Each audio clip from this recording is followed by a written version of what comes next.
Hello everyone, आप सभी का स्वागत है आपके अपने यूट्यूब चैनल वाई एम के एजुकेशन क्लास पर फ्रेंड्स। तो फिर से हम लेके आ गए हैं आपके समक्ष यूनिट 2 एजुकेशन सब्जेक्ट यूनिट 2। आज हम पढ़ेंगे न्यायमूर्ति वर्मा समिति रिपोर्ट 2012। तो क्या है फ्रेंड्स, हमारे चैनल पर कंप्लीट एजुकेशन सब्जेक्ट पढ़ाया जाता है और यूजीसी नेट के लिए इस समय हमारे चैनल पर ये यूनिट 2 यूनिट फर्स्ट हो चुकी है, थर्ड भी लगभग कंप्लीट हो गई है। इस समय थर्ड की वीडियो हम नहीं ला रहे हैं। तो क्या है फ्रेंड्स, यूजीसी नेट के लिए कंप्लीट एजुकेशन सब्जेक्ट जो छोटे छोटे टॉपिक हैं एकदम क्लियर स्पष्ट तरीके से, अभी तक आपने थ्योरी नहीं पढ़ी, अगर आप पढ़ भी रहे हैं और अच्छी तरीके से पढ़ ली, लेकिन फिर भी अगर हमारे साथ जुड़ते हैं, जो भी डाउट्स होंगे वो आपके क्लियर होंगे, एकदम स्पष्ट तरीके से सारी चीजें समझ में आएंगी। इसलिए इस चैनल कीजिए सब्सक्राइब और उसके बाद में अपने डाउट्स को क्लियर करते हुए थ्योरी एकदम स्पष्ट तरीके से पढ़िए। फ्रेंड्स, हमारे चैनल पर अभी सिर्फ थ्योरी पढ़ाई जा रही है। जब भी ये कंप्लीट हो जाएगी या थोड़ा बहुत हो जाएगा, उसके बाद में फिर हम पीवाईक्यूज भी करेंगे। फ्रेंड्स, तो क्या करिए, इस चैनल को करिए सब्सक्राइब और अपने स्टडी ग्रुप में शेयर भी कर दिया करिए अगर आपको हमारी वीडियो पसंद आती है। फ्रेंड्स, तो देखिए, इस छोटे से प्रयास को आप भी ज्वाइन करके देखिए, आपको चीजें समझ में आएंगी और आपके लिए बहुत ही हेल्पफुल होने वाली है। इसलिए चैनल को सब्सक्राइब अवश्य करिए। तो देखिए, ज्यादा समय नहीं लेते, जल्दी जल्दी करते हैं स्टार्ट। फ्रेंड्स, न्यायमूर्ति वर्मा समिति, देखिए न्यायमूर्ति वर्मा समिति की रिपोर्ट 2012, इसमें इन्होंने क्या कहा, क्या है ये रिपोर्ट। देखिए, शिक्षा में गुणात्मक सुधार, ध्यान रखना, शिक्षा में गुणात्मक सुधार एवं अध्यापकों की भूमिका को प्रासंगिक मानते हुए न्यायमूर्ति वर्मा समिति ने अपनी रिपोर्ट में महत्वपूर्ण सुझाव दिए। क्या मतलब, शिक्षा में गुणात्मक सुधार, और गुणात्मक सुधार होगा कैसे, जब अध्यापक शिक्षा में सुधार। तो क्या है, अध्यापकों की भूमिका, मतलब किस प्रकार से उनको पढ़ाना, क्या क्या उनके कर्तव्य हैं, इनको प्रासंगिक मानते, मतलब महत्वपूर्ण मानते हुए न्यायमूर्ति वर्मा समिति ने अपनी रिपोर्ट में सुझाव दिए। अब देखिए वो सुझाव क्या है, और इसका गठन देखिए वर्ष 2011 में ही कर दिया गया था। फिर इनके सुझाव देखिए, इस समिति ने क्या किया कि मौजूद अध्यापकों की स्थिति में व्यापक सुधार हेतु अनेक महत्वपूर्ण सुझाव दिए। देखिए फ्रेंड्स, ये मत समझिए कि हम ये जितनी लाइनें लिखी सबको अंडरलाइन करते चलते हैं। ये लाइनें वही लिखी है जो एक एक पॉइंट टू पॉइंट लिखे हैं, भले ही इनको अलग अलग नंबर डाल के हमने नहीं लिखा है, जल्दी की वजह से क्या है। तो ये लाइनें जो है एकदम पूरी थ्योरी नहीं, इसमें ये एक एक पॉइंट है। देखिए, एक, उसके बाद यहाँ से दूसरा, ऐसे करके ये पॉइंट टू पॉइंट है। तो क्या किया इन्होंने, मौजूद अध्यापकों की स्थिति, मतलब उनकी कंडीशन में और व्यापक सुधार हेतु महत्वपूर्ण सुझाव दिए। और देखिए, इस समिति की रिपोर्ट के आधार पर बुनियादी शिक्षण व्यवस्था में भी अनेक गुणात्मक सुधार किए गए। मतलब उसके बाद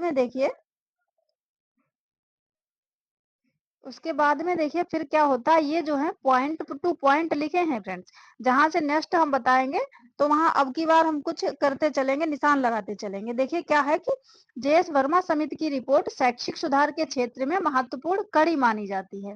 इसे शिक्षा का आधुनिक मॉडल सुधार भी माना जाता है और इस समिति की निम्नलिखित सिफारिशें हैं। तो ये सब माना जाता है, तो आपने पहले ही देख लिया क्या, गुणात्मक सुधार और अध्यापक शिक्षा में सुधार। तो वो सुधार जो है, अब क्या क्या इन्होंने बताया, अब पॉइंट टू पॉइंट देखिए फ्रेंड। देखिए क्या बताया, सेवारत अध्यापक शिक्षा की गुणवत्ता में सुधार किए जाएं। मतलब जो अध्यापक अपना वर्क कर रहे हैं, वर्तमान समय में टीचिंग कर रहे हैं, उनके उनमें क्या किया जाए, जो सेवा अपनी दे रहे हैं उनकी शिक्षा में गुणवत्ता में, उनकी गुणवत्ता में व्यापक सुधार किया जाए।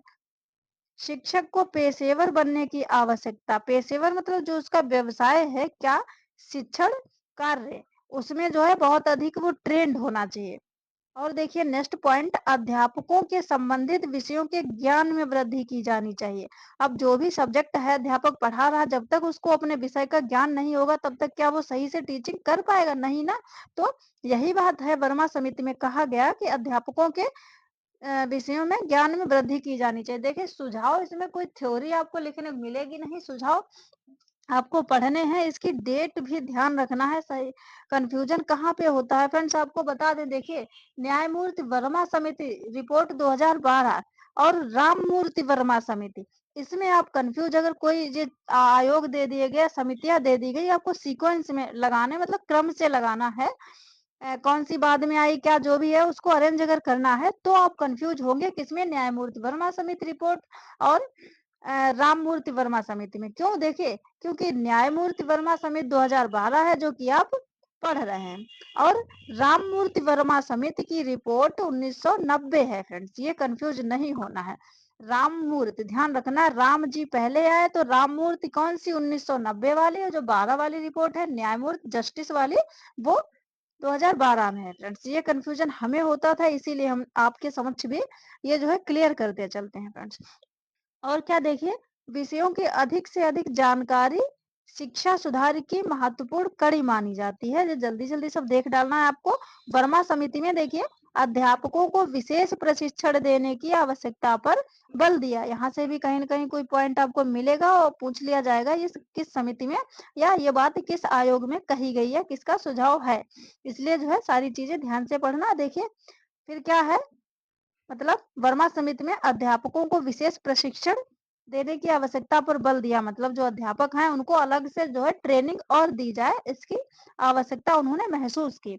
इसके लिए उन्होंने सुझाव दिया कि क्या अध्यापकों को विशेष प्रशिक्षण देने हेतु केंद्रीय एवं राज्य स्तर पर प्रशिक्षण संस्थान खोले जाएं। जब उन्होंने देखिए एक दूसरे से पॉइंट रिलेट, क्या जब अध्यापकों को विशेष प्रशिक्षण देने की आवश्यकता बताई उन्होंने, तो उन्होंने बताया अब वो प्रशिक्षण कैसे दिया जाए। देखिए उसके लिए केंद्रीय एवं राज्य स्तर पर प्रशिक्षण संस्थान खोले जाएं, इंस्टीट्यूट खोले जाएं ट्रेनिंग के लिए, एवं सेवारत अध्यापक शिक्षा के लिए एक प्रभावी प्रेस नीति, ये का नहीं प्रेस नीति बनाई जाए, प्रेस नीति बनाई। तो ये है उनके सुझाव। अभी और आगे देखिए कुछ सुझाव, और देखिए क्या कहा इन्होंने। समिति ने केंद्र एवं राज्य स्तर पर अलग अलग कार्य योजना नीति बनाने की सिफारिश की। वर्मा समिति की सिफारिश के आधार पर देखिए इंपॉर्टेंट पॉइंट, वर्ष 2015-16 के एकेडमिक है फ्रेंड्स, एकेडमिक सत्र से देश में शिक्षा स्नातक जो है बीएड बैचलर ऑफ एजुकेशन, इसमें इसको क्या करना है, कार्यक्रम की अवधि बढ़ाकर 2 इयर्स 2 वर्ष कर दी गई। इससे पहले बीएड जो था वो 1 ईयर का था फ्रेंड। फिर देखिए समिति ने सिफारिश, तो आपको ये बात ध्यान रखनी है, वर्ष 2000 ये कब किया गया, 2 वर्ष का बीएड कब हुआ, 2015-16 में फ्रेंड्स। और ये किस समिति के सुझाव के आधार पर किया गया, वर्मा समिति, न्यायमूर्ति जस्टिस वर्मा समिति के सुझाव के आधार पर।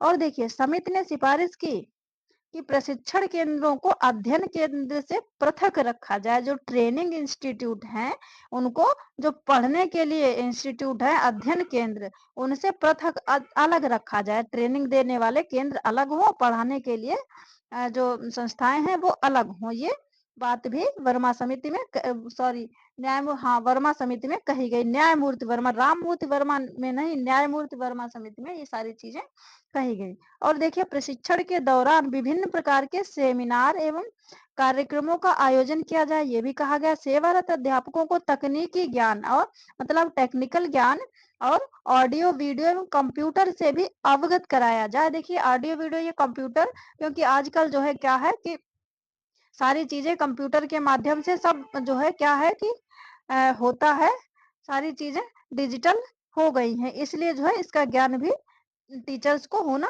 आवश्यक है। और देखिए शिक्षा में गुणात्मक सुधार एवं सेवारत अध्यापकों के व्यवहार में निरंतर सुधार हेतु न्यायमूर्ति वर्मा समिति की रिपोर्ट को अधिक प्रासंगिक माना गया है। और देखिए क्या कुछ बताया इन्होंने।